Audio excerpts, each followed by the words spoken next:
அதில் 2 பசங்க ஒருத்தன் பேசியிருந்தா என்னடா பேசிங்கிறீங்க. இல்லை சார் அதெல்லாம் ஒன்றும் இல்லை, நீங்கள் கண்டினியூ பண்ணுங்க. என்ன சொல்கிறா, எனக்கு கண்டினியூ பண்ண மனசு வரலன்னு. ஒருத்தன் ஹஸ்பண்ட் அண்ட் ஒய்ஃபு ஸ்கூட்டரில் போகிறாங்க, போன்னு கை காட்டா அந்த ஹஸ்பண்டும் போடலை ஹெல்மெட், அந்த அம்மாவும் போடலை. இதில் 3 பேரில் ஒருத்தன் போர்க்கொடி தூக்கிட்டான். என்ன சார் அநியாயம், எங்களை மட்டும் போட்டு என்கொயரி பண்ணி ஃபைன் பண்ணுறீங்க, அந்த ஆளும் போடலை அவங்க ஒய்ஃபும் போடலை, அவங்க 2 பேரும் போக சொல்லிட்டீங்களே, என்ன நியாயம்? கேள்வி தாண்டா கேட்கணும், ஏன் எதற்கு எங்கே எப்படி எப்போதுன்னு. ஒருத்தன் உடனே எழுந்தான், சார் நான் ஒரு கேள்வி கேட்கட்டுமா?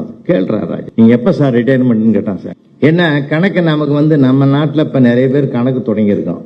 காந்தி கணக்குன்னு தொடங்கிட்டான் சார். யாருக்காவது கொடுத்தது வரலன்னா காந்தி கணக்கான்னு சொல்றோம். காந்தி கணக்குன்றதுக்கு அர்த்தமே வேறங்க. உப்பு சத்தியாகிரக போர் நடக்கும்போது தமிழ்நாட்டில் இருந்து நிறைய பேர் தூத்துக்குடிக்கு, அங்க வேதாரண்யத்துக்கும் தூத்துக்குடிக்கும் உப்பு அள்ளுறதுக்காக போனாங்க. அப்படி காந்திய தொண்டர்கள் போகிற போது அவர்களுக்கு சாப்பாடு கொடுக்கறதுக்காகத்தான் வழியில அங்கங்க கடை திறந்து வச்சிருந்தோம். அதுல பப்ளிக் போய் சாப்பிட்டா அவங்களுக்கு காசு வாங்குவாங்க. ஆனா காந்தி தொண்டர்களுக்கு காசு வாங்க மாட்டாங்க. நீங்க காந்தி தொண்டரா, அப்பா காந்தி கணக்கில் எழுதிக்குப்பான்னு சொன்னோம். அது இன்னைக்கு நம்ம கொடுத்தது வராது, காந்தி கணக்கு ஆகி போச்சு. நிஜமா இதாங்க உண்மை. அழகா சொன்னார் பாருங்க. உண்மையிலே அவருக்கு நான் ரசிச்சேன். அதை வாழை இலையில சாப்பிட்டது அதை தூக்கி போட்டுட்ட பிற்பாடு ஒரு முறையான நான் சரியா பயன்படுத்தப்பட்டேன் என்ற திருப்தி வாழை இலைக்கு இருக்குதுன்னு சொன்னார் பாருங்க. அதனால்தான் வாழை இலைன்னே பேர் அதுக்கு. நம்ம வாழணும்னா அந்த இலையில தான் சாப்பிடணும்னு அர்த்தம் ஒன்று இருக்குது அதுல. ஆனா இன்னைக்கு எல்லாமே பஃபே தப்பங்கும் கூட அதான் நடக்க போகுது. உண்மையிலே எனக்கு வருத்தமாக இருக்குது சார். என்னன்னா அழகான முன்னோர்கள் வாழ்ந்த வாழ்க்கையெல்லாம் போய் நாமே ஒரு தட்டை தூக்கி போய் அவங்ககிட்ட நிக்கிறோம். ஒருத்தனா ஒன்னா போடுறோம். அம்மா தாயேன்னு கேட்கலையே தவிர இன்னைக்கு அந்த கல்ச்சர் மாறி போச்சுன்ற. உலக கலாச்சாரம் மாறி போச்சு. வாட் இஸ் யுவர் கல்ச்சர்னு சர்தார் வல்லபாய் பட்டேல் கேட்ட போது அவர் கல்ச்சர் இஸ் அக்ரிகல்ச்சர் சொன்னார். நம்முடைய விவசாயத்தோட பின்னி பிணைந்தது தான் சார் இது. எவ்வளவோ அர்த்தங்கள் நம்ம பிள்ளைகளுக்கு கொண்டு போய் சேர்க்கணும். உங்களுடைய அறம், அந்த அறப்பணி உங்களோடு உங்களுடைய பிள்ளைகளுக்கும் கொண்டு போங்க. அறம் தான் சார் ஒரு அஸ்திவாரம். ஒரு வீட்டினுடைய வாழ்க்கைக்கு, மனிதனுடைய வாழ்க்கைக்கு அதான் அஸ்திவாரம். எத்தனையோ நம்முடைய முன்னோர்கள் நமக்கு அந்த அறத்தை சொல்லி கொடுத்தாங்க. இப்ப இருக்கிறது நம்ம வீட்டில எல்லாம் ஒரு பையன் ஒரு பொண்ணு. பெரிய சவால் நிறைந்திருக்கிற காலம். நிறைய பசங்க இருந்த காலத்துல அப்படிலாம் ஒண்ணுமே இல்லை சார். எங்க பெரியப்பாவுக்கு 16 பசங்க. அப்போ 16 பெற்று பெருவாழ்வு வாழ்கின்றத நிறைவேற்றிட்டாரு. இத்தனைக்கும் 10 ஆம்பளை பிள்ளைங்க, 6 பொம்பளை பிள்ளைங்க. அவர் வேற போஸ்ட் மாஸ்டரா இருந்தாரு. வெளியிலையும் டெலிவரி, உள்ளேயும் டெலிவரி. பையனுக்கு யாராவது ஒருத்தனுக்கு பேர் கேட்டாக்கா 8ஆம் நம்பர் பையனுக்கு பேர் சொல்லு, நீங்க பெரியமாவை தான் கேட்பாரு. அவர் சீரியல் நம்பர் போட்டு வச்சுக்கிறாரு. நிறைய நல்லா ஞாபகம் வச்சுங்க. எந்த ஆணுக்கு நினைவாற்றல் கிடையாது, பெண்களுக்கு மட்டும்தான் அந்த நினைவாற்றல் அதிகம் சார். உண்மையா இல்லைங்களா? பேசாமல் போனதனாலே வெளி உலகத்தில் யாரோ ஒருவன் பேச பழகுகிறான். அதனால்தான் சமூக சிக்கல்கள் நிறைய வருது. நம்ம தான் நம்ம பிள்ளைகள் இடத்துல அரவணைச்சு அழகா பேசணும், எதையும் ரசிக்கணுன்றதான் என்னுடைய தாழ்மையான வேண்டுகோள். நான் 36 ஆண்டுகள் ஆசிரியர் பணின்னு ஐயா சொன்னாங்க. ரொம்ப மகிழ்ச்சி. அந்த பணியில நான் ரொம்ப அனுபவிச்சிருக்கிறேன். நிறைய படிக்கிற காலத்துல மட்டும் இல்லைங்க, நமக்கு சிரிக்கிறதுக்குன்னு ஒரு சந்தர்ப்பம், சூழ்நிலை, ஒரு கிளப், ஒரு நகைச்சுவை மன்றத்துல தான் உட்காந்து சிரிக்கணும்லாம் கிடையாது. அன்றாட வாழ்க்கையில நமக்கு சிரிக்கிறதுக்கு ஆயிரம் இருக்கு சார். சுத்தி இருக்கிறத நம்ம பார்க்கணும். இப்ப பாருங்க, டிராபிக்ல பாருங்க, தேனாம்பேட்டை சிக்னல்ல என்னுடைய ஸ்டூடெண்ட் தான் அங்க இருந்தவன். அவன் டிராபிக் இன்ஸ்பெக்டரா இருந்தவன். நான் சொல்றது ஒரு கொரோனாவுக்கு முன்னாடி ஒரு தடவை நான் போய் பாண்டி பஜார்ல பர்ச்சேஸ் பண்ணிட்டு அப்படி திரும்பி வரேன். கார் அப்படி டேர்ன் பண்ணும்போது அப்படியே டோர் இறக்கிட்டு, புருஷோத்தமா நல்லா இருக்கியாப்பான்னு கேட்டான். அவனுக்கு அலண்டுட்டான் சார். ஒன்று உத்து பார்த்தான். தெய்வமே நீ அவனு இறங்கி ஓடி வந்தான். ஓடி வந்து, ஐயா வணக்கம், நல்லா இருக்கிறேன் தம்பி, நீங்க சொன்னது வகுப்புல சொன்னது அப்படியே நடந்து போச்சு என் லைஃப்ல. ஒரு நாளைக்கு நீ நடுத்தருவில் நிப்படா நீங்க 3 வருஷமா இங்கதான் நிக்கிறேன்னு. அப்ப நான் சொன்னேன், கஷ்டத்தை கூட இஷ்டமா பார்க்க பழகிட்ட பத்தியா, ரொம்ப அருமைடா, பாராட்டுறேன்னு. அதே சமயத்துல என்ன ஆகி போச்சு, இன்னொரு தடவை நான் வரும்போது அந்த ஓரமா வரேன். என்னதான் நடக்குதுன்னு பார்த்தா அங்க ஒரு வாக்குவாதம் நடக்குதுங்க. ஒரு 3 பசங்க ஹெல்மெட் போடலன்னு சொல்லி அவனுங்களை ஓரம் கட்டிட்டு அவங்ககிட்ட என்கொயரி பண்ணி ஃபைன் போடுறதுக்காக இவன் பேசிக்கிறான். அந்த நேரம் பார்த்து ஒருத்தன் ஹஸ்பண்ட் அண்ட் ஒய்ஃபு ஸ்கூட்டர்ல போறாங்க, போன்னு கை காட்டா அந்த ஹஸ்பண்டும் போடலை ஹெல்மெட், அந்த அம்மாவும் போடலை. இதுல 3 பேர்ல ஒருத்தன் போர்க்கொடி தூக்கிட்டான். என்ன சார் அநியாயம், எங்களை மட்டும் போட்டு என்கொயரி பண்ணி ஃபைன் பண்றீங்க, அந்த ஆளும் போடலை அவங்க ஒய்ஃபும் போடலை, அவங்க 2 பேரும் போக சொல்லிட்டீங்களே, என்ன நியாயம்னா? அவன் ஏற்கனவே ஒரு பிரச்சனையோட போறான், அவனுக்கு எதுக்கடா இன்னொரு பிரச்சனை? இன்னொரு பிரச்சனை எதுக்குடா கொடுக்கணும்னு அப்போ அதில் ஒரு ஆள் சொல்கிறான், சாருக்கு ரொம்ப பிரச்சனை போல இருக்குது வீட்டில், அதனால தான் அவனுக்கு கொஞ்சம் அட்ஜஸ்ட் பண்ணி விடுறாருன்னு. வாழ்க்கையில் சார் எல்லா இடங்களிலும் கொட்டி கிடக்குதுயா. அதை அனுபவிக்கிறதுக்கும் மகிழ்வதற்கும் நம்முடைய மனதை தயார் பண்ணிக்கணும். அந்த மனசை தயார் பண்ணிக்கிட்டோம்னாக்கா எப்பயுமே அந்த எல்லாமே நல்லா இருக்கும் சார். எந்த இடத்துல எதுன்றது கூட கிடையாது. அன்றைக்கி கூட ஒரு அம்மா ஆஃபீஸுக்கு ரொம்ப லேட்டாக வந்தது சார். மேனேஜர் கேட்டார், என்னம்மா லேட்டு? சாரி சார், போகும்போது சீக்கிரம் போயிடுறேன். போன்ட்டார் சார். அந்த பதில் ராங்கா அந்த ஒரு ரஃப் டைப்ல இருந்ததாக அந்த பதில் ஏற்றுக்க முடியாது. கொஞ்சம் அன்பா பணிவா சொன்னோம்னா இதுவாகிடும். எல்லா இடங்களிலுமே நான் பல இடங்களில் கலெக்ட் பண்ணுறதான், பல இடங்களில் நாங்கள் பார்ப்போங்க. பார்க்குற இடங்களில் எல்லாமே எல்லா இடங்களிலும் இருக்கும் சார். நீங்கள் சிக்னலில் நின்று பாருங்க, சிக்னலில் நின்று பாருங்க, அங்கே கொஞ்சம் நேரம் நிறுத்து பாருங்களா. பைக்கில் போனாலும் காரில் போனோம்லாம் அமைதியாக இருப்பாங்க. ஆனால் அந்த பைக் வச்சுங்கிறோம், ஸ்கூட்டர் வச்சு சும்மா இருக்க மாட்டான் சார். அதை ரைஸ் பண்ணினே இருப்போம். நமக்கே ஒரு மாதிரியாக இருக்கும் அந்த இது. அந்த ரெட்டு, எல்லோ, கிரீன், அதுக்கு பக்கத்தில் வேற எழுதியிருப்பான் நில், கவனி, செல், அது வேற எழுதியிருப்பான். அது எல்லாத்தையும் பார்க்க மாட்டான். அந்த ரெட்டு போயிட்டு எல்லோ வந்த உடனே இந்த ஏர்போர்ட்டில் பார்த்தீங்கன்னாக்கா லேண்டிங், ஏதாவது ஃப்ளைட்டு லேண்டிங் ஆயிடுச்சுனாக்கா நின்ன உடனே எல்லாரும் ஒருத்தர் பார்ப்பாங்க. யாராவது ஒருத்தன் எழுந்துக்கிறானா பார்ப்போன்னு. ஒரு ஆள் எழுந்துட்டா போதும் குபீர்னு எல்லாம் எழுந்துருவாங்க. அந்த மாதிரி அந்த எல்லோ வந்த உடனே என்ன பண்ணுவோம், ரேஸ் பண்ணிக்கிட்டே இருக்கிறோம். டக்குன்னு அடுத்தது கிரீன் வரும்னு உள்ளே பாஞ்சிருவோம். அப்படி வேகமாக பாயிரும் போது இன்னும் பின்னாடி ஒரு 4 பேர் அவன் தான் போயிட்டானேன்னு பின்னாடி போயிடும். அப்படிதான் ஒரு சமயம் இதே சிக்னலில் ஒருத்தன் முன்னாடி போய் பின்னாடி 4 பேர் போயிட்டான் சார். பின்னாடி போன 4 பேரையும் அங்கே அந்த இன்ஸ்பெக்டர் ஓரமாக கட்டிட்டு நிறுத்திட்டார். ஏன் அந்த சிக்னலில் கிரீன் வர்றதுக்குள்ளே ஏன் அவசரப்பட்டேன்னு. சார், எனக்கு முன்னாடி ஒருத்தர் போனார், அவரை விட்டுட்டிங்களே சார். டேய், அவரை எப்படி நாங்கள் பிடிக்க முடியும்? எங்கள் மார்க்கெட்டிங் எக்ஸிக்யூட்டிவே அவர் தான்டா. தினம் 5 தடவை அப்படி போவார். அவர் போயிட்டாருன்னு பின்னாடி 5 பேராக போவான். எங்களுக்கு கேஸ் பிடிக்கிறவர், அவர் பிடிச்சி கொடுக்குறது அவர் தான். அவரை எப்படி நாங்கள் பிடிக்க முடியும்னா, ஐயோ இப்படி ஒரு சூழ்நிலை இருக்குதா சாமி, இனிமேல் நாங்கள் எச்சரிக்கையாக இருக்கிறோம்னு. எந்த இடத்துலையுமே சார், பஸ் பயணத்தில் இருக்கோம், ட்ரெயின் பயணத்தில், எல்லா இடங்களிலுமே கொட்டி கிடக்குது சார். நீங்கள் நண்பர்களோடு போகிற போது கூட ஒரு மகிழ்ச்சியை பரிமாறிக்கொள்ளுகிற நண்பர்களோடு பழகினா ரொம்ப ஆரோக்கியமாக இருப்போம் நம்ம. உண்மையிலே இல்லைங்களாங்க?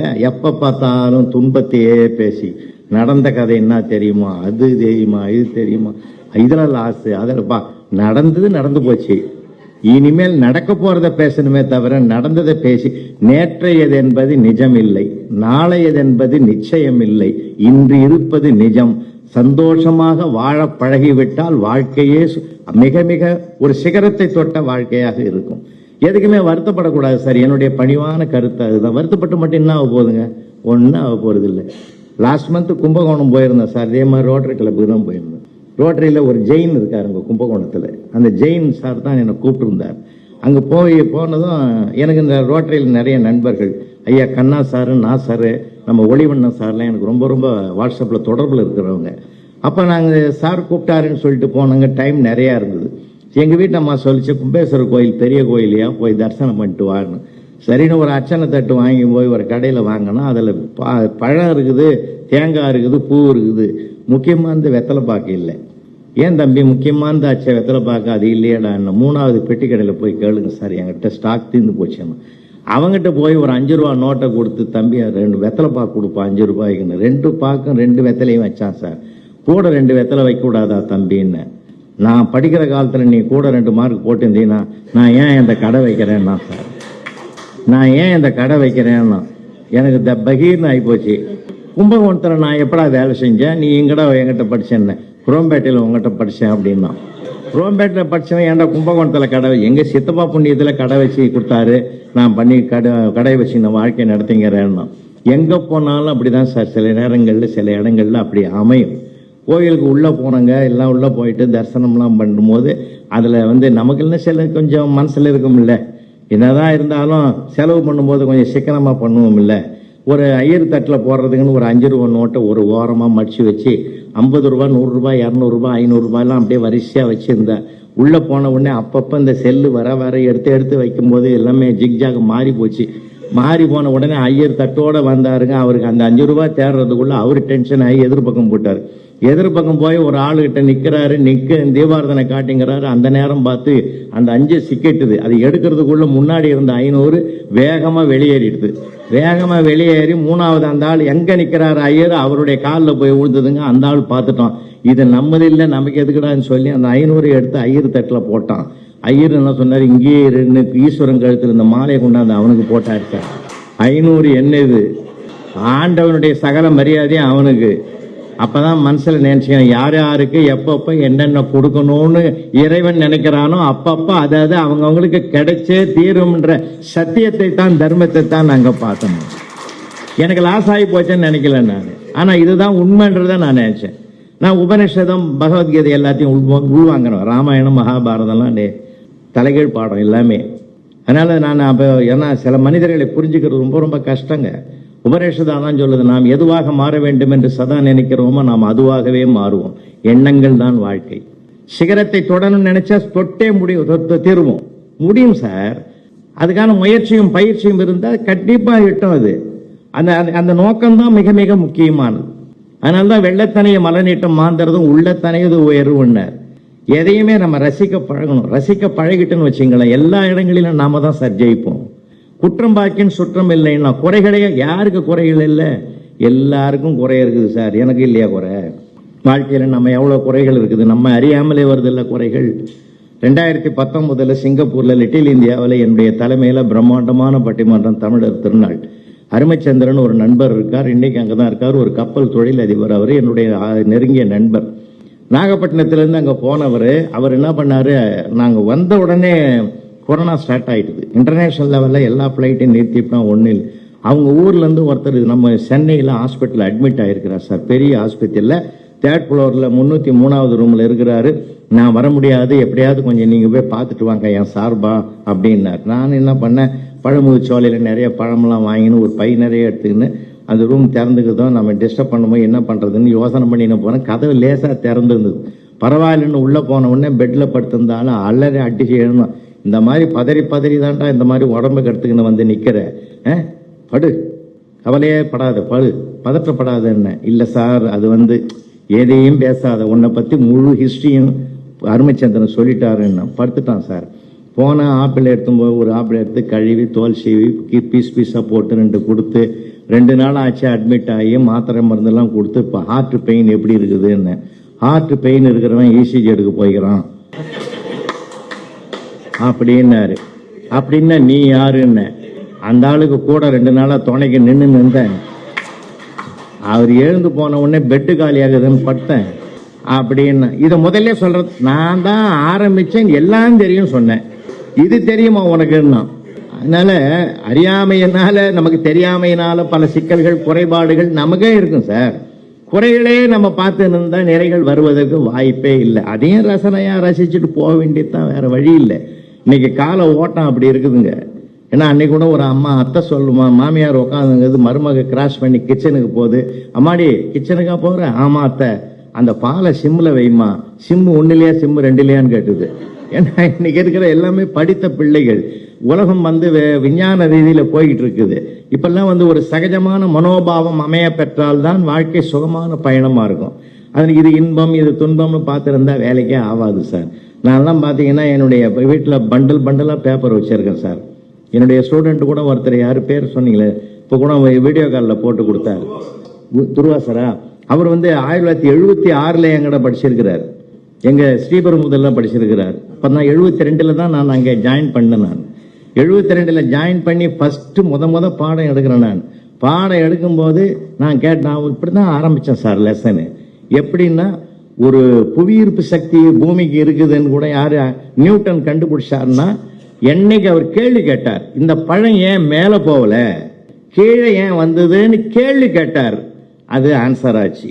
உலகத்துல பிரபஞ்சத்துல ஆன்சர் அப்படியே இருக்கு. கேட்க தான் அந்த ஆன்சர் நமக்கு புரியும். விடைகள் உள்ளது எப்பயுமே தீர்மானிக்கப்பட்டது. கேள்வி தாண்டா கேட்கணும், ஏன் எதற்கு எங்கே எப்படி எப்போதுன்னு கேட்கணும். ஒருத்தன் உடனே எழுந்தான், சார் நான் ஒரு கேள்வி கேட்கட்டுமா? கேள்றா ராஜா, நீங்க எப்ப சார் ரிட்டையர்மெண்ட்னு கேட்டான் சார். நான் அன்னைக்கு தான் ஜாயின் பண்ணிக்கிறேன். அந்த துடுக்குத்தனமான சில பிள்ளைகள் எல்லாம் நான் வந்து பார்த்தோம்னா அதில் இன்னொன்று பெரிய விசேஷம் என்னன்னா, பக்கத்தில் ஸ்ரீபெரும்புதூரில் பக்கத்தில் கிராமம் ஒன்று இருக்குதுங்க, ஆயக்குளத்தூர்னு. அந்த திருவள்ளூர் போகிற ரோட்டில் இருக்குது. அந்த குளத்தூரில் நான் போய் 2 வருஷம் எங்கள் பெரியம்மா வீட்டில் இருந்து அங்கே படித்தேன். அப்போ நான் பெருமையாக சொன்னேன், சார் இதே ஸ்கூலில் படித்து இங்கே தான்டா வேலைக்கு வந்துக்கிறேன். அதில் 2 பசங்க ஒருத்தன் பேசியிருந்தான், என்னடா பேசிங்கிறீங்கன்னு. இல்லை சார் அதெல்லாம் ஒன்றும் இல்லை, நீங்கள் கண்டினியூ பண்ணுங்க. என்ன சொல்கிறா, எனக்கு கண்டினியூ பண்ண மனசு வரலன்னு. ஒன்றும் இல்லை சார், இங்கே படித்தா வெளியில் வேலை கிடைக்காது அப்படின்னு நான் சொன்னேன் சார். அவன் நம்பலை, இப்பயாவது நம்படான்னு சொன்னேன், வேற ஒன்றும் இல்லை. அதனால நமக்கு முன்னாடி ஒருத்தன் இருப்பான் தெரியுமா, எந்த இடத்துலையும். அது உறவுலையும் இருப்பான், நட்பிலையும் இருப்பான், வெளி உலகத்தில் இருப்பான், சமுதாயத்தில் இருப்பான், எல்லா இடங்களிலும் இருப்பான் சார். எல்லார்ட்டையும் நம்ம வந்து பேதம் பார்த்தோம்னா நமக்கு வேலையே நடக்காதுங்க. அதையும் ரசிச்சு இதுவும் கடந்து போகும், இதுவும் கடந்து போகணும், போய்கிட்டே இருக்க வேண்டியது தான். அதை வந்து ஒரு ஈஸியாக எடுத்துட்டு போக வேண்டியது தான் சார். என்னுடைய பேப்பர்லாம் பார்த்தீங்கன்னா பயங்கரமாக எழுதியிருப்பான் சார் பையன். காந்தி ஜெயந்தி குறிப்பு வரீங்கன்றது, காந்தியை பற்றி 3 வரி எழுதிட்டு 4வது எழுதிக்கிறோம். ஜெயந்தி பற்றி எனக்கு எதுவும் தெரியாதுன்னு எழுதிடலாம். நீங்கள் என்ன பண்ணுவீங்க, நீங்கள் அவனை போய் 18ஆம் நூற்றாண்டில் வாழ்ந்தவர்களை பற்றி குறிப்பு வரைகள்னா அனைவரும் மாண்டு விட்டனர்னு எழுதினான் சார். இல்லைன்னா நானுக்கு ஃபுல் மார்க் போட்டேன், இல்லைன்னா ஒரு ஆளை காட்டணுவான். ரொம்ப வில்லங்கமான பசங்க சார். நாமெல்லாம் படித்த காலத்தில் இருந்த நிலைமையெல்லாம் வேறங்க, இப்போ இருக்கிற நிலைமை வேற. சிமெண்ட் தயாரிக்க வேண்டிய மூலப்பொருளில் எழுதுறான்னு ஒருத்தன் எழுதிக்கிறான். எந்தெந்த மூலப்பொருள்களை கொண்டு அது தயாரிக்கப்படுமோ அந்தந்த மூலப்பொருளால் அது தயாரிக்கப்படும். நீங்கள் என்ன பண்ணுவீங்க, நீங்கள் அதை அடிக்கவும் முடியாது, அதை டிக் அடிக்கவும் முடியாது. நானே கேட்டேன், என்னடா இப்படி எழுதிக்கிறேன்னே சார், அது ஒன்றுமே புரியலையடா, இப்படியும் வர மாட்டேறான் சார், அட்ஜஸ்ட் பண்ணி போடுங்க சார் மார்க்கன்றான். அதனால் இன்றைக்கி இருக்கிற பிள்ளைகள் நான் ரொம்ப ரசிப்பேங்க. என் ஒருத்தனை கூட நான் அந்த 36 இயர்ஸ் சர்வீஸில் ஒரு ஆளை கூட நான் அடித்ததில்லை சார். அதிகாரம் ஒரு கையில் இருக்கும், அன்பு ஒரு கையில் இருக்கும். அதிகாரத்தை எடுப்பவர்கள் தோற்று போவதற்கு வாய்ப்பு இருக்கிறது. அன்பை கையில் எடுத்தால் ஜெயித்து கொண்டே இருக்கலாம் என்ற ஒரு காரணத்தினால தான் பிள்ளைகிட்ட கட்டல. இன்னும் நான் மனமிறங்கி சொல்றேங்க, அவனிடத்தில் கற்றுக் கொடுத்ததை விட அவனிடத்தில் கற்றுக்கொண்டது ஏராளம். என்ன அழகா பேசும் தெரியுமா பிள்ளைங்க, ரொம்ப அருமை. எங்கள் கிளாஸ் டீச்சரில் எங்கள் ஸ்கூலில் ஒர்க் பண்ண இந்த மேத்ஸ் டீச்சர் சார், இதெல்லாம் ஹிஸ்ட்ரி நடந்தது. அந்த அம்மா சாந்தகுமாரின்னு பேருங்க. அவங்க வந்து ஒரு பேப்பரை தூக்கின்னு வந்துட்டாங்க சார். நீ செல்லம் கொடுத்து எல்லாம் கெட்டு போச்சு, நீ தான் எல்லாத்துக்கும் காரணம். நான் ஒரு கேள்வி கேட்டுக்கிறேன், அவன் என்ன எழுதிக்கிறான் பாரு அப்படின்னு. என்னம்மா கேட்டேன், அவங்க என்ன கேட்டிருக்காங்க, காலமும் நேரமும் ஒரு கணக்கு கேட்டிருக்காங்க. 10 பேர் சேர்ந்து ஒரு தாரோட 20 நாளில் முடிக்கிறாங்க, அதே தாரோட 15 பேர் எத்தனை நாளில் முடிப்பாங்க. அவன் எழுதிக்கிறான், இது அனாவசியமான கேள்வி. ஏற்கனவே 10 பேர் போட்டரோட மறுபடியும் எதுக்கு 15 பேர் போறாங்க. 3வது வரி எழுதிக்கிறான் சார், இது அரசாங்கத்துக்கு வீண் செலவுன்னு எழுதிக்கிறான் சார். அப்புறம் இதை இந்த பேப்பரை படிச்சுட்டு நான் சொன்னேன், அவன் தான்மா சரியா எழுதிக்கிறான், நீ அவனை ஒன்று தப்பா நினைச்சு அழிச்சுப்படாத, அவன் தான் கவுன்சிலராக வந்தாலும் வருவான். ஏன்னா சமுதாயத்தை பற்றி எழுதிக்கிறான், அந்த ரோடு கான்ட்ராக்ட் எடுத்தாலும் எடுப்பான். அதனால ஏன்னு கேட்டால் அவன் முதல்ல அவ்வளோ அழகாக எழுதி இருக்கிறான், அக்கறையை எழுதிக்கிறான். நீ போட்ட கணக்கு அது வேலைக்கு ஆகாது, ஏட்டு கணக்கு, இவன் தான் நாட்டு கணக்கு, இதுக்கு ஃபுல் மார்க் போடுமா அப்படின்னு. நான் சார் உங்களுக்கெல்லாம் இப்படிலாம் எழுதுனாக்கா நீங்கள் இதை விட மோசமாக எழுதிக்கிறாமா அவன், ஏமா எதுக்குமா தேவையில்லைம்மா அப்படின்னு சொல்லி அவங்கள சமாதானப்படுத்தி பல நிகழ்வுகள் சார், பல நிகழ்வுகள். என்னுடைய அனுபவங்கள்லாம் அந்த 4 புத்தகங்கள் சொன்னார். நான் டெக்ஸ்ட் புக் ஆத்தர். ஒரு 10 வருஷத்துக்கு முந்தைய செட்டு படிச்சாங்க பாருங்க பிள்ளைகள். 7ஆம் வகுப்பு தமிழ் பாட புத்தகம் நான் தான் தயார் பண்ணது, 8ஆம் வகுப்பு தமிழ் பாட புத்தகம் நான் தான் தயார் பண்ணது. முழுக்க தர்மத்தை மட்டுமே அதில் நிறைய பாடங்களை வலியுறுத்தி சொன்னேன். ஏன்னா அதுதான் இன்னைக்கு காணாமல் போயிருக்குது சார். எங்கள் ஊர்லேயே ஒருத்தன் ஆவேசமாக பேசினான் சார், விழுப்புரம் பக்கத்தில். என் சொத்தெல்லாம் தர்மத்துக்கு எழுதிட்டான்னா சார், ஊரே கொண்டாடிச்சு. அப்போ தான் அவன் சம்சாரத்து பேர் தர்மம்னு அப்புறம் தான் தெரிஞ்சுது. எழுதி அதனால என்ன லாபம் மற்றவங்களுக்கு சொல்லுங்க பார்ப்போம். இன்னைக்கு இருக்கிற உலகம் ரொம்ப கஷ்டமாக இருக்குது சார். சுயநலங்கள் பெருகி போகிறது. நீங்கள் எல்லாம் சந்தோஷப்படுங்க, பெருமைப்படுங்க. ஐயா கூட சொல்லும்போது சொன்னாங்க, அன்னதானத்துக்காக நிறைய கொடுத்துருக்காங்க. உண்மையிலே உலகத்திலே சிறந்த தானம் அன்னதானம். அடுத்தவனுடைய பசியை போக்குறது. முந்தா நாள் ஓங்காரக்குடியில் தான் நான் பேசினேன், துறையூர் ஓங்காரக்குடியில் பேசினேன் சார். அந்த மகான் தினம் 1000 பேருக்கு சாப்பாடு போடுறாங்க சார் அந்த குடியில். கண்ணால் பார்த்துட்டு வந்தேன் நான். ரொம்ப அருமையாக உலகம் முழுவதும் நடக்குது. அந்த பசிப்பிணி மருத்துவராக அருட்பிரகாஷ் வள்ளலார் காலத்துக்கு பிறகு அது தொடர்ந்து பூமி முழுவதும் நடக்குது. இந்தியா முழுவதும் நீங்கள் சர்வே பண்ணி பாருங்க, பசியால் ஒருவன் இறந்தான் என்ற வரலாறு இல்லாத நாடு நம்ம பாரத பூமின்றது தான் என் முக்கியம். அதனால இன்னைக்கு அந்த பிள்ளைகளுக்கு அந்த தர்ம குணம், அறக்குணம், கொடுக்குற ஈகை பண்பு எல்லாவற்றையும் நாம கொஞ்சம் நல்ல பண்பாட்டையும் சொல்லிக் கொடுங்க. ஏன்னா மார்க்குன்னு மார்க்கை கட்டி நழுவுது இந்த உலகம். மார்க் ஹையஸ்ட் மார்க் எடுத்தவன் தான் நல்ல பிள்ளைன்ற நினைக்கிற மதிப்பீடு போய் பண்பிலே மனித மதிப்பு குறையாம வாழ்கிறவன் தான் நல்ல பிள்ளைன்னு உருவாக்கினால போதுங்க. ரொம்ப மகிழ்ச்சியான ஒரு காலத்தை நம்ம அதை உருவாக்கணும் இன்னைக்கு இருக்கிற பிள்ளைகளுக்கு மத்தியில். அதனால தான் நான் சொல்றது, எத்தனை கோடி இன்பம் வைத்தாய் எங்கள் இறைவான்னா பாரதி. வாழ்நாள் முழுவதும் பட்டினி கிடந்தான் சார் பாரதி. அடிவயிறுக்கு காஞ்சி கிடந்தது அவனுக்கு. செல்லம்மா அவனுடைய மனைவி எதுக்குமே பதிலே சொல்ல மாட்டாங்க. அந்த அம்மா மாதிரி ஒரு புனிதவதி உலகத்திலே பார்க்க முடியாது. அந்த மனுஷன் சக்தி உபாசகன். உப்புக்கும் பருப்புக்கும் அரிசிக்கும் அவர் போய் பாடல சார், தேச விடுதலைக்காக பாடினார். எவ்வளவு பெரிய உயரிய சிந்தனை. நம்முடைய எப்பயுமே ஒரு தப்பு நடந்தா கூட அதை எப்படி மறுக்கணும்ன்றது நான் எனக்கு பல நண்பரிடத்தில் நான் கத்துக்கிட்டேன். ஒரு நண்பர் அவங்க வீட்டுக்காரரு அந்த உட்கார்றாரு, அந்த அம்மா சாதம் பரிமாறுது. வாழை இலை, ஐயா சொன்ன மாதிரி வாழை இலை போட்டு காய்கறியெல்லாம் வச்சு சாதம் பரிமாறி சாம்பார் ஊத்துச்சு அந்த அம்மா. ஒரு வாய் பிசைஞ்சு வச்சான். எப்பயுமே நம்மளால சாப்பிடும் போதே பேசிக்கிட்டு சாப்பிடுவோம் இல்லைங்களா? அதாவது குறிப்பா தமிழ்நாட்டில் இருக்கிறவங்களுக்கு பேசாம இருக்க முடியாது உலகத்திலேயே. நமக்கு அந்த பேசினாதான் நம்ம, அதனால தான் அமெரிக்காவில் நம்ம பிள்ளைங்க இருந்தா கூட ஒரு மாசத்துக்கு மேல அங்க இருக்க மாட்டோம். ஏன்னா அங்க பேசுறதுக்கு ஆளே கிடையாது. அதனால அங்க பேசாதது மொத்தத்தையும் இங்க வந்து பேசி தீர்த்துருவோம். அதனால நமக்கு என்ன பண்ணுவாங்க, சாப்பிடும் போதே பேசுவாங்க. ஒரு வாய் சாதம் அப்படியே சாம்பார் சாதத்தை வச்சுட்டு அவன் பேசினான். இந்த முரட்டுக்காலை படத்தை பாரதி ராஜா என்னமா டைரக்ட் பண்ணாரு, அற்புதம் அற்புதம்னா. யோ உனக்கு விஷயம் தெரிஞ்சா பேசு, தெரியலன்னா கம்முனுது. முரட்டுக்கால படத்தை டைரக்ட் பண்ணது நம்ம எஸ்பி முத்துராம ஐயா. அது கூட தெரியாம பேசுற செல்லம், இதெல்லாம் ஞாபகம் வச்சிரேடி அம்மா. இந்த சாம்பார்ல உப்பு போடணுன்றது மட்டும் ஏண்டி மறந்தேன். அந்த அம்மாவே சிரிச்சிட்டு நாளையிலிருந்து போடுறாங்க அப்படின்னு. ஏன்னா நம்ம வந்து கடுமையான வார்த்தைகளால் சாடுவதை விட மென்மையான வார்த்தைகளால் பல மேன்மைகளை அடையலாம் சார். நிறைய விஷயங்கள். வார்த்தைகள் என்பது பலம், வார்த்தைகள் என்பதே பலவீனம். கோபம் வரும் சார், வரும்போது நம்ம உணர்வுகளே அதை அடக்கிக்கிட்டோம்னு வச்சுங்களேன், ரொம்ப மகிழ்ச்சியா இருக்கும். அன்னைக்கு கூட ஒரு ஹோட்டல்ல நீங்க எல்லா இடங்களையும் பாருங்க, ஹோட்டல்ல கூட நம்ம சுத்தி என்ன நடக்குதுன்னு பாருங்களேன். அதுக்குன்னு வேணாம், நம்ம கண்ணில் தெரிஞ்சா பாருங்க, காதுல கேட்டா ரசிங்க. அன்னைக்கு வந்து உக்காந்தான் சார் ஒரு ஹோட்டல்ல தம்பி, ஒரு ஆள் வந்து உக்காந்தா சர்வர் தம்பி தண்ணி கொண்டாந்து வச்ச வேகத்துல எழுந்து போயிட்டான் சார். அவன் கல்லாப்பட்டியில இருந்து ஓனர் கேட்டாரு, என்னடா அவன் வச்ச தண்ணி கூட குடிக்கல, அவ்வளவு வேகமா போறான், என்னடா சொன்னேன் அவங்ககிட்டன்னு. ஒண்ணுமே இல்ல சொல்ற முதலாளி, இங்க சாப்பிட்டா வீட்டுல சாப்பிட்ட மாதிரி இருக்குன்னு சொன்ன முதலாளி. அவன் அவ்வளவு கோவம் வந்துருது. அவன் அங்க சரியில்லைதான் இங்க வந்தான், இங்கேயும் அதே மாதிரி இருக்கணும், அவனுக்கு அவ்வளவு கோவம் வந்துருது. ஏன்னா யாருக்குள்ள என்ன இருக்குன்னு யாருக்கா தெரியுமா ஐயா? நீங்க எந்த மனிதனுக்குள்ளேயாவது கடவுளே அவதாரத்தை நிறுத்திட்டாரு தெரியுங்களா? கிருத யுகம், திரேதா யுகம், துவாபர யுகம், கலியுகம். பெருமாளே நிறுத்திட்டார் 10 அவதாரத்தோட. கல்கியோட முடிஞ்சு போச்சுங்க. ஏன் அவதாரம் எடுக்கலன்னாக்கா இனிமேல் அவரால் எடுத்து யாரையும் பார்க்க முடியாது. ஒரு ராவணன் இருந்தா, ஒரு துரியோதனன் இருந்தா, ஒரு இரணியர் இருந்தா, ஒரு பத்மாசுரன் இருந்தா, ஒரு சூரபத்மா இருந்தா அடையாளம் தெரிஞ்சது. இன்னைக்கு எவன் சூரபத்மா எவன் இரணியன்னு நம்ம சுத்தி யாருக்கும் தெரியல. அவன் எதிர் வீட்டுல இருக்கிறானா, பக்கத்து வீட்டுல இருக்கிறானா, நம்ம ஊர் உள்ள இருக்கிறானா, எங்க இருக்கிறான்னு யாருக்கும் தெரியாது. அதனால பார்த்தாரு ஞானிகளை அனுப்பு பூமிக்கு, அவங்க முடிஞ்ச வரைக்கும் தீர்த்துட்டோம்னு. ஏன்னா இன்னைக்கு இருக்கிற சிக்கல் அப்படி இருக்குது சார். வாழ்க்கையில எல்லாத்தையும் நம்ம வந்து மகிழ்ச்சியா எடுத்துக்கிட்டு போற பாதையில் நம்ம பயணிச்சோம்னா, உண்மையிலே நான் மீண்டும் நினைவுபடுத்துறேன், நிறைய பேசணும் பிள்ளைகள் இடத்துல. வீட்டில் போய் தயவு செஞ்சு 1 மணி நேரமாவது ஒரு நாளைக்கு டிவியெல்லாம் நிறுத்தி விட்டு, ரேடியோப்பெல்லாம் அதுவே நிறுத்தி போச்சு, டிவியை நிறுத்திட்டு, இந்த டிவி ஒன்று பாருங்க, இந்த கருவி வந்த பிறகு தான் சார் சிக்கல் அதிகமாக இருக்குது. இது அவசியமான கருவி தான், இல்லைன்னு சொல்லலை. ஆனால் இது அனாவசியத்துக்கு நிறைய பேருக்கு பயன்படுது. இப்போ உண்மையா இல்லைங்களா? ரொம்ப கஷ்டம். இது உள்ளங்கையில் இருந்தால் உலகத்தில் என்ன நடக்குதுன்னு தெரியும். இதை கீழே வச்சிங்கன்னா தான் உங்கள் வீட்டுக்குள்ளே என்ன நடக்குதுன்னு தெரியும்.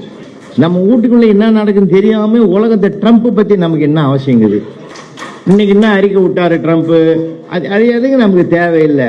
நம்ம வீட்டுக்காரர் என்ன சொன்னாரு, வீட்டுக்காரம்மா என்ன சொல்லிச்சு, இதை மறந்துடுறோம் நாம. புதின் என்ன பண்ணாரு, ஈரானுக்கு இஸ்ரேலுக்கு என்ன ஆச்சு பிரச்சனை, ஈரானுக்கு இந்த கேள்விகளை பார்க்கறது நம்ம வீட்டுக்குள்ள என்ன நடக்குதுன்னு பார்ப்போமே. ரொம்ப ஆமா சார், ரொம்ப கஷ்டம். பல இடங்கள்ல, சில இடங்கள்ல பாருங்களா, அந்த வீட்டை பத்தி கவலைப்பட மாட்டாங்க, பெரிய பெரிய விஷயங்கள்லாம் பேசிட்டு இருப்பாங்க. சம்பந்தம் இல்லாத அந்த அம்மா கிட்ட போய் பேசினா அந்த அம்மா கோபம் வரும். அதனால பல இடங்கள்ல பல சிக்கல்கள் காரணம். அன்னைக்கு கூட விநாயகர் சதுர்த்தி அன்னைக்கு ஒரு பிள்ளையார் கோயில் வாசல்ல போய் பிள்ளையாரப்பா நான் கும்பிட்டுங்கிற ஒரு பையன் சத்தமா கும்பிட்டான் சார். ஈரானுக்கும் இஸ்ரேல் நடக்கிற சண்டை 3வது உலக யுத்தமா வந்துடக்கூடாது, பிள்ளையாரப்பா உன்னதான் நான் நம்பினுக்கிறேன், எவனையுமே நம்ப முடியல. ஆளாளுக்கு ஒரு ரமேஷத்துல மாறுறான், நீயாவது அதை தடுத்து நிறுத்தணும்னா. என் மனசு கேட்கல, உன் மனிதநேயத்தை பாராட்டண்டா, என் கண்மணி வாடான்னு ஒரு பேனாவை கூட அவனுக்கு பரிசு கொடுத்தேன் சார். இது எனக்கு 2 உலக சண்டை நடந்து ஏண்டா நடந்ததுன்னு நாங்க வருத்தப்பட்டு கிடக்கிறோம். போன எக்ஸாமுக்கு கூட எங்கள் டீச்சர் கேட்டாங்க, 2ஆம் உலக போர் ஏன் நடந்ததுன்னு. எனக்கு ஆன்சர் தெரியல. முதல் உலக போர் சரியாக நடக்காதனால 2ஆம் உலக போர் நடந்ததுன்னு நான் எழுதினேன். அதுங்க 4 அடி அடித்து எனக்கு மார்க்கும் போடாமல் பண்ணாங்க சார். இது 3வது வேர்ல்டு வார் வந்தால் நமக்கு தாங்காது சாமி, பூமியே தாங்காது. பூமி தாங்குதோ இல்லையே, நாங்கள் தாங்க மாட்டோம்யா. எதுக்கு அந்தந்த வருஷம் அந்தந்த இதெல்லாம் வச்சுக்கிட்டு யார் போராட்டம் பண்ணி அதை படிச்சு என்ன சார் ஆக போகுது? அதை படிச்சு என்ன ஆக போகுது? உன் தெருவில் என்னென்ன குறைன்னு கேளுங்க, நான் எல்லாத்தையும் எழுதுறேன். இதை விட்டுவிட்டு எங்கேயோ எத்தனையோ நூற்றாண்டில் நடந்த சண்டையெல்லாம் போட்டு ஏன் சார் என் உயிரை வாங்குறீங்க? இவ்வளோ விளக்கம் சொன்னான் சார். எனக்கு பல பேர்கிட்ட நான்லாம் பேசுறதே பயமா இருக்குது. இப்போ நிஜமா சொல்றேன். அப்படி இந்த நம்மால் சும்மா இருக்க முடியல. அன்னைக்கு போனது ஒரு 6 மாசத்துக்கு முந்தி ஒரு பார்க்கில் போய் உக்காந்துக்கிறேன். ஈவினிங்லாம் ஒரு சின்ன அது ஒரு இளைஞன் சார், ஒரு 17 வயசு இருக்கும், சிகரெட் பிடிக்கிறான் சார். அது வளையமா போகுது சார். எனக்கு ரொம்ப ஆச்சரியம். சும்மா போயிருக்கலாம்ல, நான் எழுந்து போய் முதுகில் தட்டி, சூப்பராக பிடிக்கிறடா, எப்படா அந்த வளையமா போகுதுன்னு ஒன்று தரம் கற்றுக்கிறியான்னா. அதுக்காக இல்லைடா, ஆனால் தப்பு இல்லையா தம்பி, ஒரு நாளைக்கு எத்தனை பாக்கெட்டு பிடிக்கிறடான்னு. சார் 2 வருஷமாக தான் சார் இந்த பழக்கம் வந்துடுது. ஒரு நாளைக்கு 5 பாக்கெட்டு. ஒரு பாக்கெட் என்ன வேலை? 50 ரூபா சார். நான் வாத்தியார் இல்லையா, கணக்கு அசல் வட்டி, கூட்டு வட்டி, தனி வட்டி எல்லாத்தையும் போட்டு ஒரு 2 லட்சம் ரூபாய் லாஸ் பண்ணிட்டேடான்னு. இவ்வளோ ஞானமாக பேசுகிறீங்களே சார், உங்ககிட்ட 2 லட்சம் ரூபாய் பேலன்ஸ் இருக்குதான்னா. இல்லைன்னு. அது எதுக்கையா என் உயிரை வாங்குற? நானாவது அனுபவிச்சுக்கிறேன், நீ அது கூட இல்லைன்னா சார். சரி தம்பி, நான் பேசுறது தப்பு தான்பா, பொறுத்துக்கோன்னு சொல்லிட்டு நான் புறப்படுறேங்க. அவன் அங்கேருந்து கூப்பிட்டான் சார். சார், நீங்கள் எதிலிருந்து எதையும் கற்றுக்கலான்னு சொல்கிற ஆள், நீங்கள் டிவியில் பேசுனதை நான் பார்த்தேன். நான் ஒன்று மேட்டர் சொல்கிறேன், உட்காருங்கண்ணா. என்னடா சொல்ல போகிறேன்னு. நாளைக்கு நான் சொல்கிற மாதிரி ஒரு சிகரெட் பிடிக்கிறோன்னு பாருங்க. அப்படியாப்பா, என்ன சொல்லு? ஒருத்தன் புகையை கீழ் நோக்கி விட்டான்னா ரொம்ப கவலையில் இருக்கிறான், ஃபீலிங்கில் இருக்கிறான்னு அர்த்தம். மேலே விட்டான்னா ரொம்ப ஜாலியாக இருக்கிறான்னு அர்த்தம். சாம்பலை கூட தட்டாமல் அப்படியே வச்சிருந்தான்னா டீப்பாக சிந்திக்கிறான்னு அர்த்தம். ஒரு அழுத்திட்டு எழுந்தான்னா முடிவுக்கு வந்துட்டான்னு அர்த்தம். இதை நீ நாளையிலேருந்து பாருன்னா. அப்பா, நான் பகவத்கீதை படிச்சுக்கிறேன், திருக்குறள் படிச்சுக்கிறேன், பைபிள் படிச்சுக்கிறேன், குரான், எல்லாத்துலேயும் இல்லாத ஒரு புதிய அனுபவம் தான் அவங்ககிட்ட இருக்குது. அதனால எந்த இடத்துல சார் எது கொட்டி வச்சுட்டு கிடக்குது சார். நம்ம மகிழ்வதற்கு காரணங்கள் தேடவே வேண்டாம். நம்ம கிட்ட சுத்தி இருக்கிற நிகழ்வுகளே போதுன்ற நான். நிகழ்வுகளே போதும் சார். நிகழ்வுகளை பார்த்தாலே போதும். அது நம்ம ஒரு வித்தியாசமா பார்க்கறத விட எப்பயுமே மனம் என்பது கோயிலாக மாறணும். மனம் என்பது கோயில். நம்ம 2வது நம்ம ஒரு இதில் போய் பார்க்குறோம், வெப்சைட்டு ஏகாப்பட்டது இருக்குது. கம்ப்யூட்டருக்குள்ள நெட் உலகத்தில் போய் வெப்சைட் தேடும். நமக்கு மூளைக்குள்ள கோடிக்கணக்கான வெப்சைட்டை கடவுள் வச்சிருக்கிறோம். ஆனால் அத்தனை வெப்சைட்டில் நம்ம பயன்படுத்துறதில்ல. 2 வெப்சைட் தான் பயன்படுத்துகிறோம். ஒன்று இன்பம், இன்னொன்று துன்பம். அதுலேயும் துன்பம்ன்ற வெப்சைட்டை தான் திரும்ப திரும்ப திரும்ப திரும்ப பார்க்குறோம். அதிலேயே உள்ளே போயிடுறோம். அதிலேயே உள்ளே போனதுனால பல சிந்தனைகள் எழுவதற்கு வாய்ப்பே இல்லாமல் இருக்குது. அந்த துன்பத்தை கூட இன்பமாக மாற்றணுன்றது எங்கள் பேராசிரியர் கண சிர்சபேசன் ஐயக்கிட்ட தான் நான் கற்றுக்கிட்டோம் பாடம். அவர் யாருன்னு கேட்டிங்கன்னா நகரத்தார். அவர் பேராசிரியர் கண சிர்சபேசன். அவர் ஒரு தலை சிறந்த ரொட்டேரியன். அவர் சென்னை அபிராமிபுரம் கிளப்னு நினைக்கிறேன். ஐயா எப்பயுமே பார்த்தீங்கன்னா தமிழறிஞர் பத்மஸ்ரீ சாலமன் பாப்பையாவுக்கு ஆசிரியர். அவர் ஐயா கூட நான் ஒரு 10 ஆண்டுகள் பயணம் பண்ணங்க இலக்கிய மேடைகளில். அவரை மாதிரி ஒரு ஆளு பார்க்க முடியாது. ஒரு 25 வருஷத்துக்கு முந்தி திருமழிசையில் ஒத்தாண்டேஸ்வரர் கோயிலை தாண்டி ஒரு மாரியம்மன் கோயிலுக்கு ஆடி மாதம் பேசுறதுக்கு நாங்கள் போகிறோம். ஐயா கார் தான். காருக்கு பின்னாடி நாங்கள் 2 பேரும் உட்காந்துங்கிறோம். முன்னாடி டிரைவர் பேர் பெருமாள். நல்லா ஞாபகம் வச்சுங்க, டிரைவர் பேர் பெருமாள். காரு போகிற வேகத்தில் ஒரு மண் ரோடு, அப்பெல்லாம் 20 அடி ரோடு. அப்படி வளைச்சாம் பாருங்க, ஸ்டேரிங் கையில் வந்துடுது. பெருமாள்னா கையில் என்ன வச்சிருப்பாரு? சங்கு சக்கரம் வச்சிருப்பாரு. அவன் ஸ்டேரிங் கையில் வந்த உடனே எங்கள் ஐயா கேட்டார், பெருமாளே கையில் என்ன? சக்கரம் சுவாமின்னா. அவன் இவர் கேட்டார், சங்கு எங்கேன்னாரு. இன்னும் கொஞ்சம் நேரத்தில் ஊதிருவாங்க. அதாவது இது எனக்கு அவருக்கு நடந்த உரையாடல் வச்சுங்களேன்.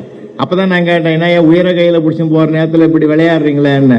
இடுக்கண் வருங்கால் நகுகன்னு ஐயன் திருவள்ளுவன் சொன்னது நினைவில் அப்படின்னு பாடம் நடத்த ஆரம்பிச்சிட்டாரு.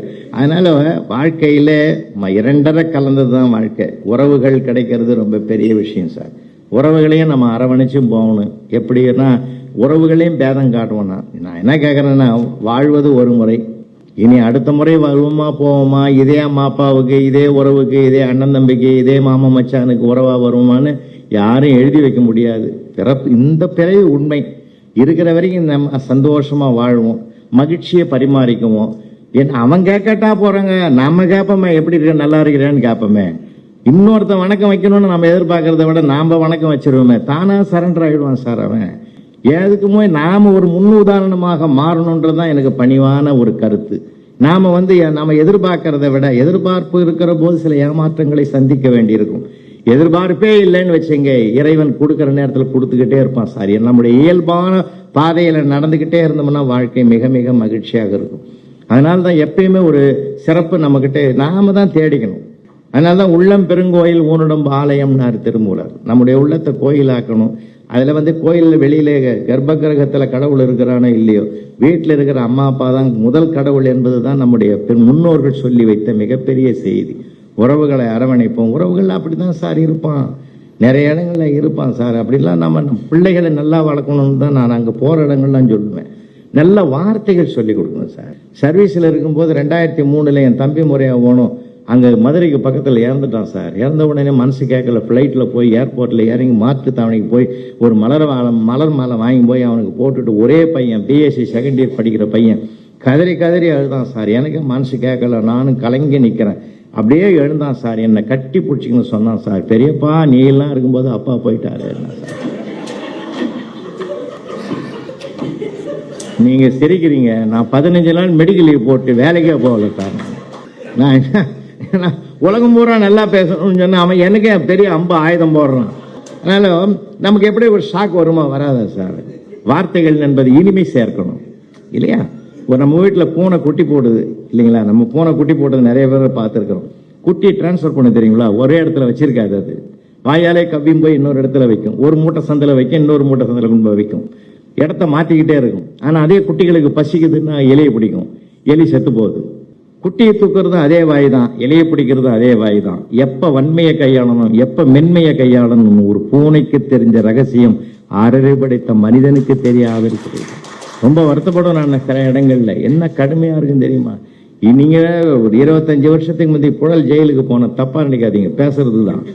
ஆயுள் கைதிங்க 500 பேர் நான் ஸ்டாப் ஒரு நானும் இன்னொரு நண்பரும் பேசுறேன் சார். எனக்கு நன்றி சொல்ல வந்தான் பாரு ஒருத்தன். புலவரையா சிரிக்க சிரிக்க பேசினார். வாழ்நாள் பூரா நம்ம கூட இருந்தா நல்லா இருக்கும்னா. தாக்க வருவதை கூட நீங்க தாங்குதலாக மாற்றிக்கொள்கிற பக்குவம் வந்து விட்டா நாம தான் சார் ஜெயிப்போம். நம்ம தாக்குறானே நம்ம அச்சப்படக்கூடாது, ஐயோ தாக்கிட்டானே நினைக்க கூடாது. பட்ஸ்பர்க் என்ற தென்னாப்பிரிக்காவில் இருக்கிற அந்த ரயில்வே ஸ்டேஷன்ல ஒரே ஃபர்ஸ்ட் ஏசில 2 சீட்டு தான். அப்பெல்லாம் 2 சீட்டு தான் இங்கிலாந்துல. தென்னாப்பிரிக்காவில் அந்த போற அந்த ட்ரெயின்ல 2 சீட்ல, ஒரு சீட்ல ஒரு பிரிட்டிஷ்காரன் உட்காந்துங்கிறான். நம்ம மகாத்மா காந்தி அடிகள் பெட்டி படிக்கையோட டிக்கெட் வாங்கி தான் உட்காந்துங்கிறாரு. ஆனால் அந்த ஸ்டேஷனுக்கு வந்த உடனே இன்னொரு பிரிட்டிஷ்காரன் மேல ஏறான் சார். உடனே என்ன பண்ண, அந்த ஏற்கனவே உட்காந்துங்கிற பிரிட்டிஷ் இறங்கியா, எங்களுக்காக செய்யப்பட்டது இந்த பெட்டி, உங்களுக்கு எல்லாம் இல்லை, இறங்கிடான்ட்டான். ஆனா அன்னைக்கு அதை அவமானப்படுத்தலாம் காந்தியை. அது அவமானம் என்று அவர் அங்கே பெட்டி படிக்கையோட இந்தியாவுக்கு வந்திருந்தார்னா சுதந்திரம் என்பது கனவாகி இருக்கும். அந்த அவமானத்தை கூட வெகுமானமாக எடுத்துக்கொண்டு மறுநாள் தென்னாப்பிரிக்காவில் நடந்த நிறைவேறி போராட்டத்துக்கு தலைமையேற்று உலகமே பார்க்கிற அளவுக்கு அந்த பார்வையை திசை திருப்பினார். அன்னை ஒரு வைராக்கியம் வச்சார். ஒற்றை இந்தியனை ரயில் பெட்டியிலிருந்து இறக்கினார். அத்தனை பிரிட்டிஷ்காரனையும் என் நாட்டிலிருந்து நான் வெளியேற்றுகிறேன் சபதம் எடுத்தார். வெற்றி பெற்றார். அப்போ தாக்குதலை கூட தாங்கிக் கொள்ளுகிற மனிதன் தான் சரித்திரம் படைப்பான் என்பதற்கு அவர்தான் முன் உதாரணம். நம்ம தாக்கிட்டானே நினைக்காதீங்க, கவலையே படாதீங்க, தூக்கி போடுங்க. ஏன்னா நமக்கு யார் அதை தாக்குறானோ அவனுக்கு தான் நமக்கு ஒரு முன்னோடியாக இருக்கிறான்னு கூட நம்ம நினைக்கணும். நம்முடைய முயற்சிக்கும் பயிற்சிக்கும் அவன் தான் காரணம் என்று கருதிவிட்டால் வாழ்க்கையில ஜெயிச்சுக்கிட்டே இருக்கலாம். உலகத்தினுடைய தலைவர்களுடைய வரலாறுகள்லாம் நிறைய இருக்குது சார். நீங்க ஹிட்லர் படிச்சிருப்பீங்க, முசோலினி படிச்சிருப்பீங்க, எவ்வளவு பேர் படிச்சிருப்பீங்க வரலாறு. ஆனா லெனின், புரட்சியாளன் லெனினுடைய வரலாற்றை படிச்சீங்கன்னா நமக்கு மெய் சிலிர்க்கும் சார். அவன் ரொம்ப குள்ளமான ஆளு, குட்டையான ஆளு. சேர்ல ஏறி உட்கார்ந்தாக்க 2 கால் மேலதான் தூக்கின்னு இருக்கும். நம்ம காலெல்லாம் சேர்ல உட்காந்தா கீழே தான் பூமியில இருக்கும். அவன் காலுக்கு பூமியை தொடாது. அதையும் ஒருத்தன் கிண்டல் பண்ணான். மிஸ்டர் லெனின், உங்கள் கால்கள் பூமியை தொடவில்லையே.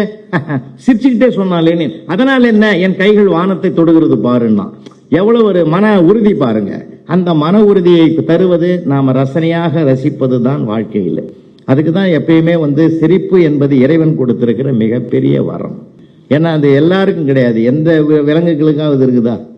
எந்த பறவைகளுக்காவது இருக்குதா? எந்த மிருகத்துக்கும் எந்த ஜீவராசிக்கும் இல்லாத ஒரு வரத்தை கடவுள் மனிதனுக்கு மட்டும் தான் கொடுத்தான். அதிலே பல பேர் அதை பத்திரமா வச்சுங்கிறான்.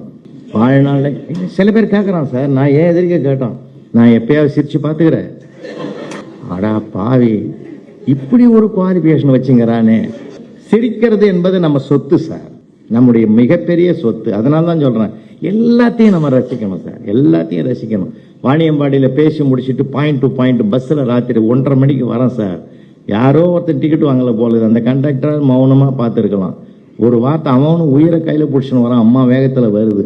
அப்போ ஒருத்தன் டிக்கெட்டே வாய் திறந்து கேட்டான் கண்டக்டர், எல்லாரும் டிக்கெட் வாங்கியாச்சான்னா. நம்மளால ஒருத்தன் சொன்னான், பஸ் போகிற வேகத்தை பார்த்தா அப்படிதான் தெரியுதுன்னா.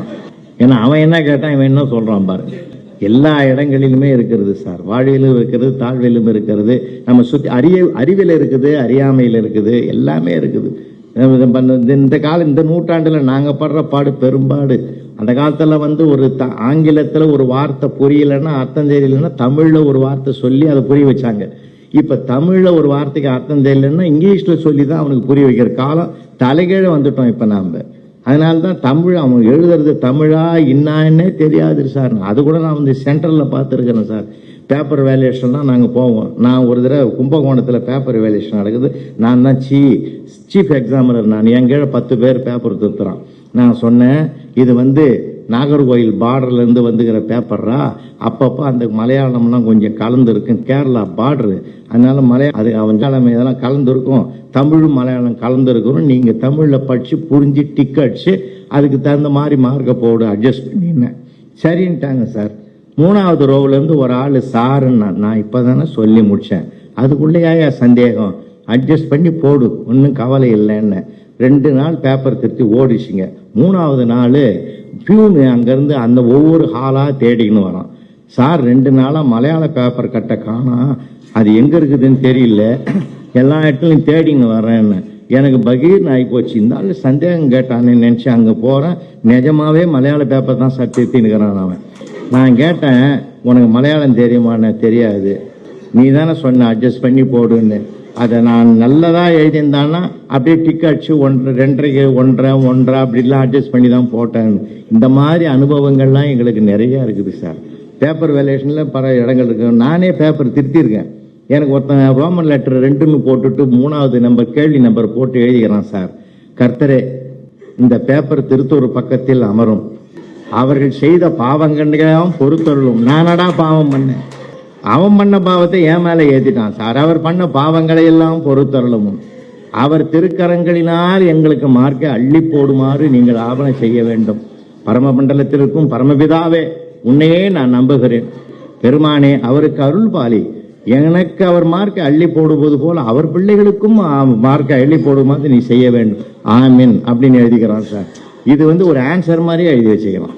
இதை நீங்கள் என்ன பண்ணுவீங்க நீங்கள்? அதனால சில நேரங்களில் ரொம்ப ரொம்ப எங்களுக்கு பொழுதுபோக்குறதே அந்த வார்த்தை தான். இப்போ சமீபத்தில் ஒரு இடத்துல ஒரு டீச்சர் ராத்திரி 11 மணிக்கு மெசேஜ் வந்துக்குது சார் செல்லில். மெசேஜை பார்த்துட்டு ரொம்ப பயந்து மிரண்டு போய்க்குது. அவன் மெசேஜ் அனுப்பிச்சிக்கிறான். அவங்க 6ஆம் கிளாஸ் பையன். டீச்சர் நான் தொங்க போகிறேன், நீ தொங்குன்னு எழுதிட்டான். அந்தம்மா அலறி போச்சு. இவன் பேனில் தொங்குறானா, உத்தரத்தில் தொங்குறானா, எங்கடா தொங்க போகிறோம், நாம் ஒன்றும் திட்டலையே போகலையே நினச்சி அடுத்து ஒரு ஆட்டோவை பிடிச்சி போய் நேராக வீட்டுக்கு வாசலில் போய் நிற்குது. அவங்க அம்மா, அந்த பையனுடைய அம்மா வெளியில் என்ன டீச்சர் பதறி போய்க்க இந்த நேரத்தில் வந்துக்கிறீங்க? இல்லை உங்கள் பையன் என்ன பண்ணுறான்னு இந்த பக்கமாக போகிறேன், என்ன பண்ணுறான்னு பார்க்கலான்னு நல்லா தூங்குறான் டீச்சர். அப்போ தான் டீச்சருக்கு அர்த்தம் புரிஞ்சுது. நான் தூங்க போகிறேன், நீ தூங்குன்றதுக்கு நான் தொங்க போகிறேன், நீ தொங்குன்னு எழுதிட்டான் சார். ஏன்னா ஸ்பெல்லிங் எழுத தெரியல அவனுக்கு, எழுத தெரியல. இன்னைக்கு இருக்கிற சிக்கல்கள் நிறைய இருக்குது. அதனால மொழி பிரச்சனை, அந்த பிரச்சனை, இந்த பிரச்சனை, எல்லா பிரச்சனையும் இருந்தாலும் தவறுகளை தவறாக பார்க்காமல், குற்றங்களை குற்றமாக பார்க்காமல், குறையை கூட நிறையாக பார்க்கிற பழக்கம் நமக்கு வந்துட்டா எப்பயுமே நம்ம மனசு கரைபடாது. குற்றத்தை நம்ம சுமந்தோன்னு வச்சுங்களேன், நமக்கு இருக்கிற சிந்தனை கூட போயிடுங்க. சிந்தனை போயிடும். எப்பயுமே நம்ம உயரமான இடத்துல இருந்து பழகணும். தரையில் போகிற வாத்து கூட அப்பப்போ குரல் கொடுக்கும். அந்த குரலை கண்ணு மூடிக்கிட்டு காதார மட்டும் கேளுங்க, ரிப்போர்ட் பண்ற மாதிரியே இருக்கும். அதனுடைய சவுண்ட் ரிப்போர்ட் பண்ற மாதிரி இருக்கும். ஆனா பருந்தினுடைய குரலை யாரும் கேட்டிருக்க வாய்ப்பு இல்லை. மழை தொடங்குற இடத்துல இருந்து கீழே இருக்கிற பறக்கிற பறவைகள் எல்லாம் கூடு நோக்கி ஓடும் பாதுகாப்புக்கு. பருந்து போகவே போகாது.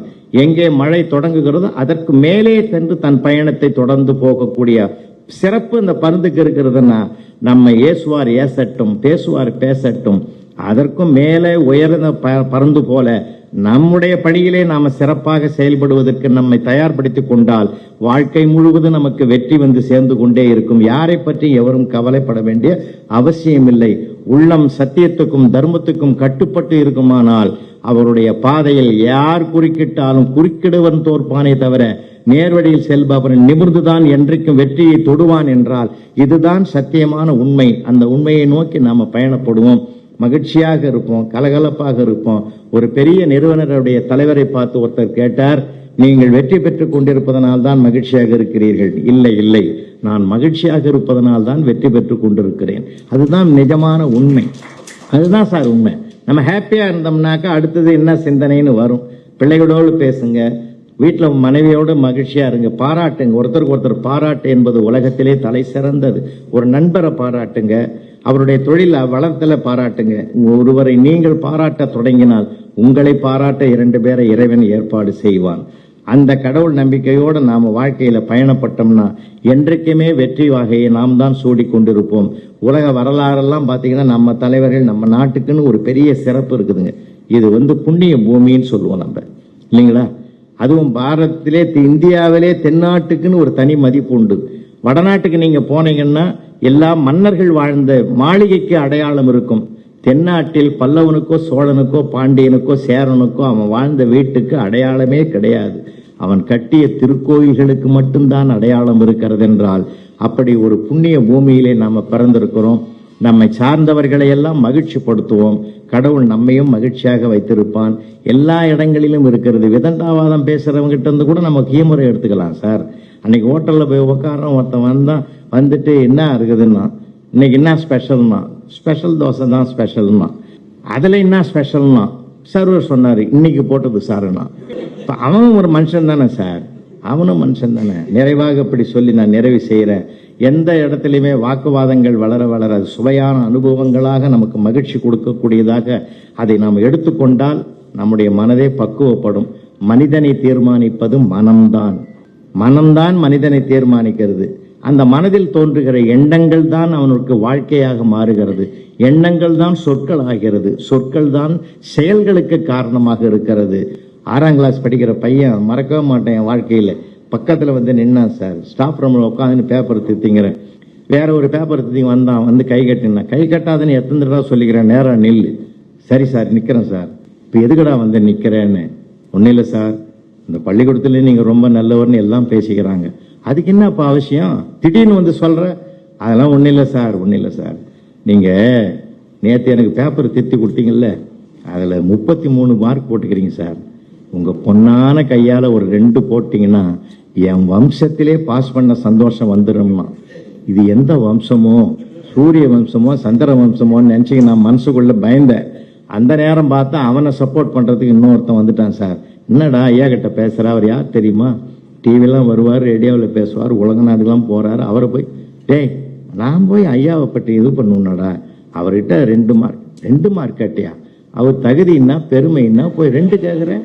நீ கேட்டது 2ஆ இருந்தாலும் அவர் பெருமை கரெக்டா 5 போடுவார், கம்முனு அப்படின்னு அவனை சமாதானம் படிச்சுட்டான் சார். எனக்கு பகீர்னு ஆகி போச்சு. 2 வழியிலும் தான் விட்டேன். 5 மார்க்குக்கு ஒன்றான்ட்டான். அப்புறம் என்னப்பா சொல்றான் சார், போடு சார், சின்ன பையன் பாஸ் பண்ணிட்டுனா வேலைக்கா போறோம் அப்படின்னு என்கிட்ட வேதாந்தம் பேசிட்டு அப்புறம் சொல்றான் சார், இன்னைக்கு இருக்கிறவன் நாளைக்கு இல்லை சார், போடுன்னா சார். என்னை மிரட்டுறானா உருட்டுறானா என்ன பண்றான்னே தெரியல சார். அங்கே இங்கே அரை மார்க் போட்டு அட்ஜஸ்ட் பண்ணி 33 38 ஆக்கி அவன் கையில கொடுத்தேன் சார். பேப்பரை வாங்கி 2வது சப்போர்ட் பண்ண வந்தவன் அவனை பார்த்து சொன்னான், உன் புண்ணியத்துல நான் பாஸ் ஆயிட்டேன்டான்ட்டு போறான் சார். போட்டது நானு, புண்ணியம் அவனுக்கு. இதுதான் பிரபஞ்சம், இதுதான் உலகம், இதுதான் மானுட வாழ்க்கை. 1000 பிரச்சனைகள் இருந்தாலும் அதிலே மகிழ்வதற்கு என்ற ஒரு பகுதி இருக்கும். அந்த மகிழ்ச்சியை நாம் தேட முயற்சி செய்தால், நம்முடைய மனம் மகிழ்ச்சியால் நிரம்பினால் எப்பொழுதும் நம்முடைய வாழ்க்கை மறந்து கொண்டே வரும். நன்றி.